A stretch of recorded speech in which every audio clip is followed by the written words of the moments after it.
జిల్లాల్లో మినీ మహానాడులు జరుగుతున్నాయి. తర్వాత ఏమో జిల్లాల్లో మినీ మహానాడులు జరుగుతున్నాయి.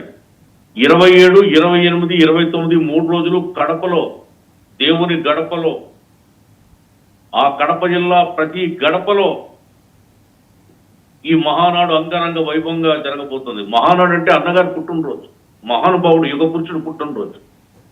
తెలుగుగడ్డ పెద్ద పండుగ, తెలుగు గడ్డ మీద పెద్ద పండుగ మహానాడు. ఎవరు ఈ పండుగను అందరూ ఆస్వాదిస్తున్నారు. లక్షలాదిగా 10 లక్షలు దాటి.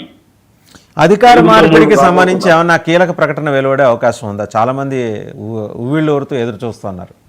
మొన్న జరిగిన పోలిట్ బ్యూరోలో ఇటువంటి కీలక ప్రకటన వచ్చే అంశం గురించి అయితే చర్చ జరగలేదండి.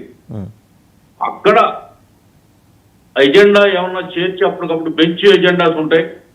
ఆ ఎజెండా చేర్చి ఏదన్నా కొత్త ప్రకటన వచ్చే అవకాశం కూడా ఉండవచ్చును.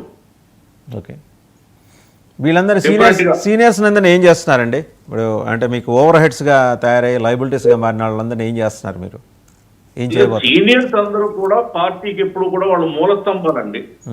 పార్టీ పెట్టినప్పుడు ఉన్నటువంటి వ్యవస్థాపక సభ్యులు ఉన్నారు. ఇప్పుడు యనమల రామకృష్ణ గారు, గోరంట్ల బుచ్చే అదే యనమల రామకృష్ణ గారికి ఏమైనా గవర్నర్ ఉద్యోగం ఏమైనా ఇప్పిస్తున్నారా?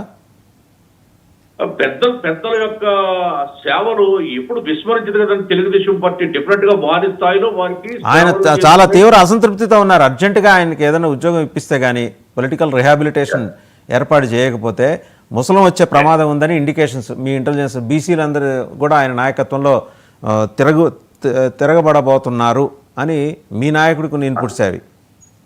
ఎక్కడ పార్టీలో ఎక్కడ అసంతృప్తి అనేది జాడలేదండి. అది కేవలం ఎవరైనా ఊహించుకుంటే వాళ్ళ తప్పిదం అది.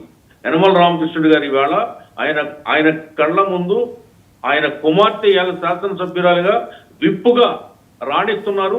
ప్రజల హృదయాల్ని గెలుస్తున్నారు. ఆవిడ చాలా ఆస్వాదిస్తున్నారు ఆయన రామకృష్ణుడు గారు. అలాగే అందరూ సీనియర్ నాయకులు, గోరంట్ల బుచ్చి చౌదరి గారు మా జిల్లా నాయకులు, అలాగే అశోక్ గజపతిరాజు గారు, ఎవరిని తీసుకోండి ఒక్కొక్కరు 7 సార్లు 8 సార్లు నెగ్గినటువంటి వాళ్ళు ఉన్నారు. చంద్రబాబు నాయుడు గారు 8వ సారి నెగ్గారు ఎమ్మెల్యేగా. బుచ్చే చౌదరి గారు 7 సార్లు, అచ్చెన్నాయుడు గారు 7 సార్లు. ఇంత గొప్ప నాయకత్వాన్ని తెలుగుదేశం పార్టీ తరతరాల నాయకత్వాన్ని రైట్ లెట్ us ఎక్స్పెక్ట్ అండి. అంటే మీరు అన్నట్టు ఏదైనా ఒక అద్భుతమైన ప్రకటన మహానాడు వేదిక నుంచి రాబోతుంది. Thank you very much Anand Sagar గారు, శాంతి ప్రసాద్ గారు, శ్రీకాంత్ గారు, అలాగే పెద్దిరెడ్డి రవికిరణ్ గారు, అందరికీ ధన్యవాదాలు. సో చూసాం కదా, మొత్తానికి అంటే లిక్కర్ స్కామ్లో 98,000 కోట్ల 746 కోట్లు ఈ లెక్క తేలాలి. ఇదేమన్నా బార్డర్ దాటి పీఓకే ఉగ్ర క్యాంపుల్లోకి వెళ్ళిందా ఈ డబ్బు? ఎందుకంటే ఇక్కడైతే లేదు, ఇక్కడ కనిపించట్లేదు. ఎంత ఎతికినా ఎలా జల్లెడ పట్టి గాలించినా కూడా దొరకట్లేదు. దాని మీద కూడా దృష్టి పెట్టాల్సిన అవసరం ఉంది. అవసరమైతే ఈ విషయంలో నిఘా సంస్థల సహాయం కూడా తీసుకోవాల్సిన అవసరం అయితే ఉంది. రాష్ట్ర ప్రభుత్వం దిశగా ఆలోచన చేస్తుందేమో చూడాలి. రెండవది, మహానాడులో